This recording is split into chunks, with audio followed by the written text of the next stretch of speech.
73 shot 4 take 1 action.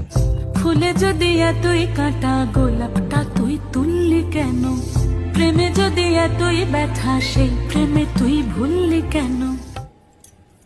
কি গো director সাহেব, আমি তো 60 বলে দিয়েছি, কাট তো আর বলতে পারি না, এবার তুমি কাটটা বলো।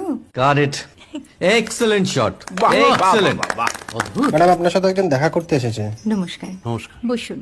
আপনার জন্য আমি চেক বইটা নিয়ে এসেছি ম্যাডাম। কি যেন নাম আপনার ডিরেক্টর সাহেব? পিনাকি মুখোটি। মুখুটি বাবু, আমি ভুতুরিয়া বাবুর কাছ থেকে পরে চেক নিয়ে নেব। আচ্ছা। আগে আপনার বাঁধানো বইটা দিন, দেখি, পড়ি, ভাবি। হ্যাঁ, না মানে সেটা এখনো ঠিক তৈরি হয়নি। ও, তাহলে সেটা আগে ঠিক করুন ভাই, তারপর চেক টেক হবে। কিছু যদি মনে না করেন ম্যাডাম, আপনার হাতে, আরে এটা তো কুমারীর চরিত্র, ওই আংটিটা। ওই যে বললাম ভাইটি, আগে আপনার বইটি রেডি করে আনুন। ও হ্যাঁ, আপনি বোধহয় জানেন না যে মায়া কুমারী তার আংটি কখনোই খোলে না। সে কুমারীর পাটেও খোলে না, বেধবার পাটেও খোলে না। এই সব বড় ক্যামেরাম্যানরা ঠিক জানেন যে